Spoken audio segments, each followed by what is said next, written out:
Here we go!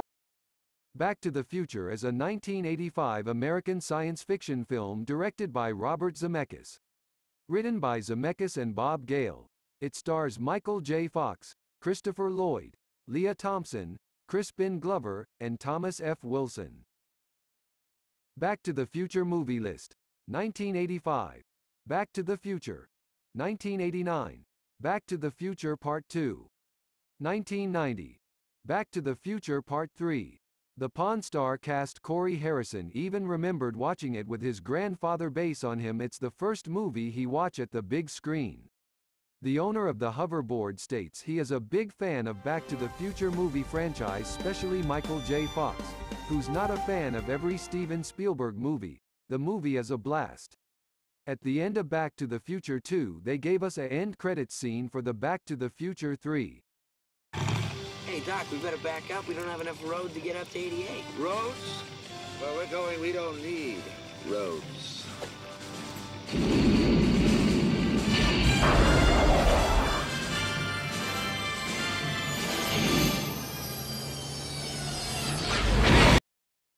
Christopher Lloyd aka Dr. Emmett Brown, Leah Thompson aka Lorraine McFly, Michael J. Fox aka Marty McFly.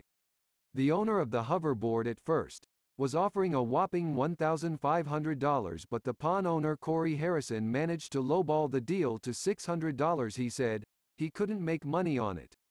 Instead put it on display on his office wall, turning out to be steal deal after all. I haven't. You know, I do love the movie, man, and, you know, if you're at 7 and I'm at 5, I'll meet you in the middle. I'll do 6. I mean, I think it'll just be something cool to have on the wall in here. I don't think I'll make money on it. If anything, I'll go put it in my office. I don't know if I can go that low. 6 is what I could do. Tell you what, it's $600 off my school. All right, cool. Appreciate it. Take it. Child's Play is a 1988 American supernatural slasher film directed and co-written by Tom Holland, and produced by David Kirshner from a story by Don Mancini. Chucky's movie list: 1988 Child's Play, 1990 Child's Play 2, 1991 Child's Play 3, 1998 Bride of Chucky, 2004 Seed of Chucky, 2013 Curse of Chucky, 2017 Cult of Chucky, 2019 Child's Play. The owner Victor Bazars is production assistant for Chucky. He added to the story based on the movie producer, all the props in the storage must dispose, so he said to them, "You keep whatever you want." The movie was very dope. Every kids can't wait to tell their friends and wanted to play.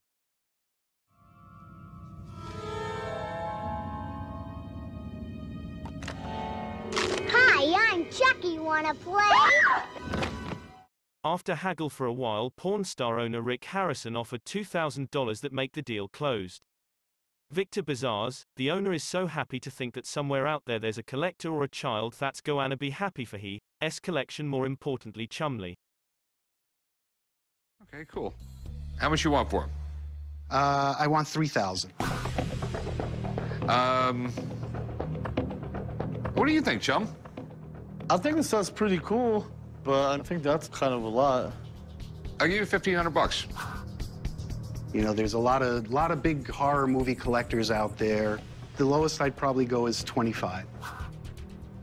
It's a horror flick. Right. You know, it's not Citizen Kane. I'll tell you what, I'll give you $2,000 for everything.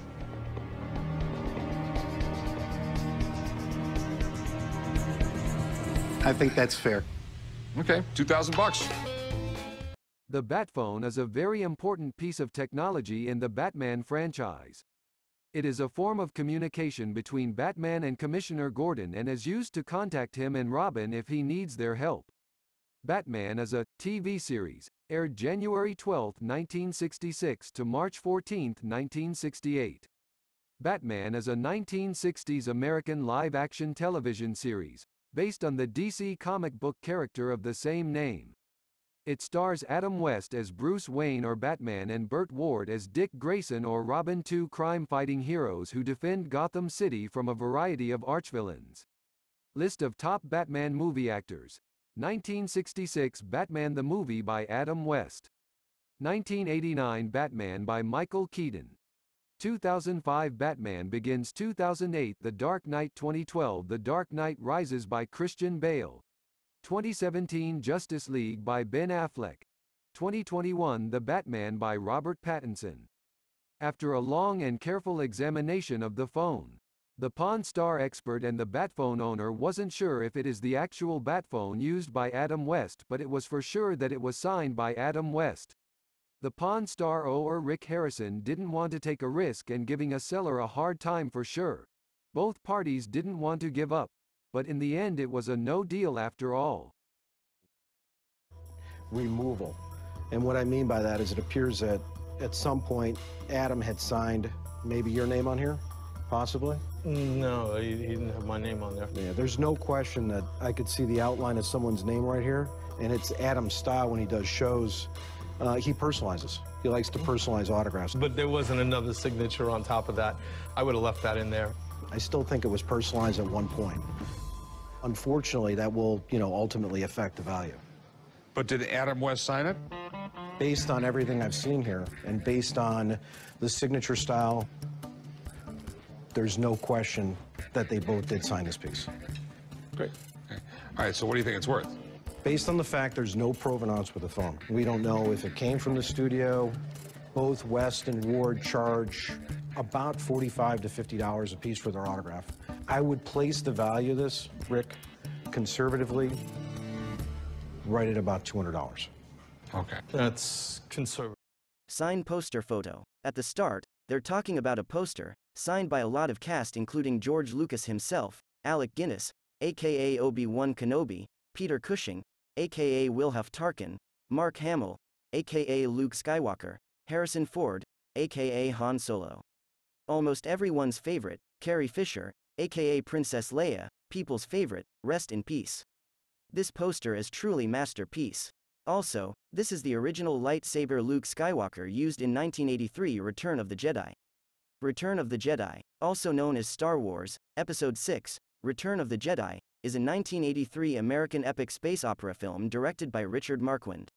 The screenplay is by Lawrence Kasdan and George Lucas from a story by Lucas. They also talk about the original hand-written draft of Star Wars script. Unfortunately, this isn't for sale, for it goes to a museum so more people could see it. Eventually it was for a good cause.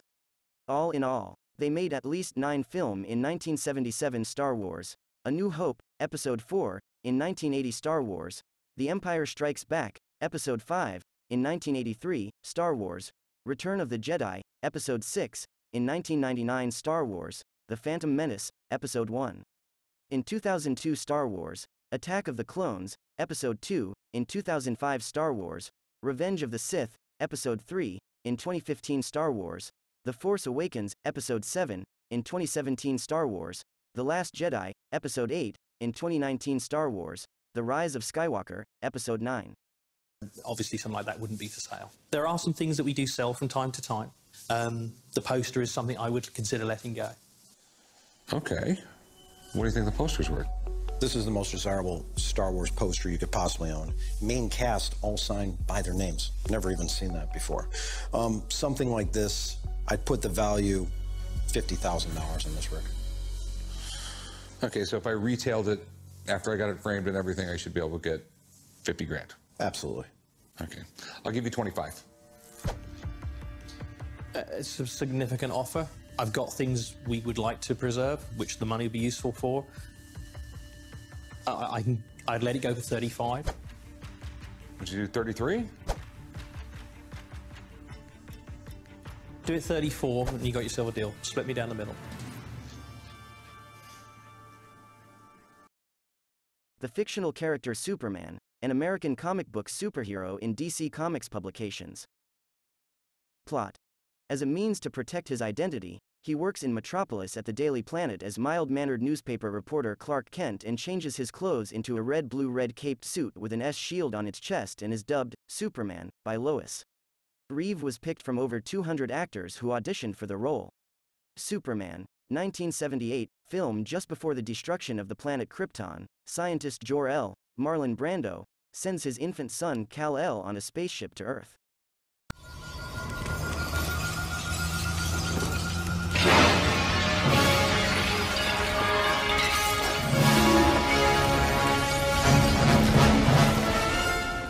Raised by kindly farmers Jonathan, Glenn Ford, and Martha Kent, Phyllis Thaxter, young Clark, Christopher Reeve, discovers the source of his superhuman powers and moves to Metropolis to fight evil. As Superman, he battles the villainous Lex Luthor, Gene Hackman, while as novice reporter Clark Kent, he attempts to woo coworker Lois Lane, Margot Kidder. Superman 2 1980 film, Superman, Christopher Reeve, foils the plot of terrorists by hurtling their nuclear device into outer space, but the bomb's shockwaves free the Kryptonian. Villain General Zod, Terrence Stamp, and his henchman Ursa, Sarah Douglas, and Non, Jack O'Halloran, from their imprisonment.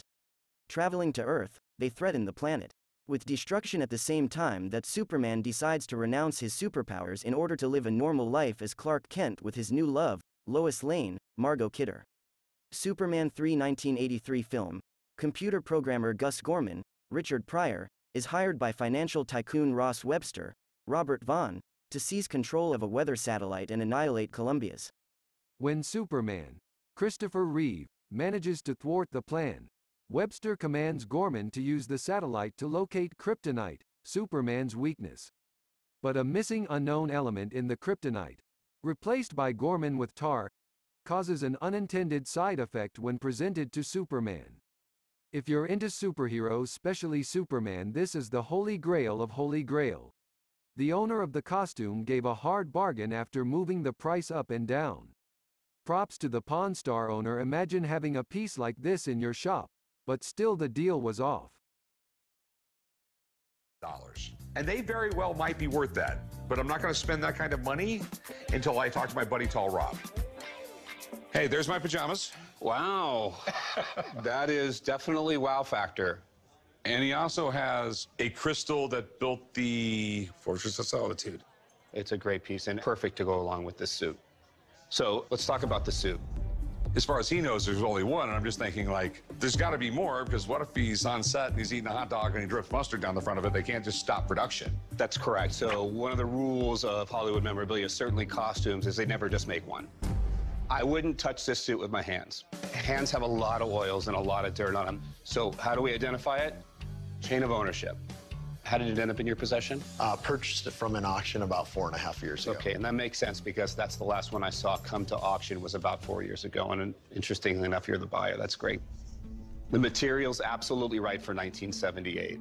It's a stretch nylon. Second clue we look for is a prop number. So when I do come across a piece that doesn't have that, it questions its authenticity immediately. I'm going to carefully lift this up.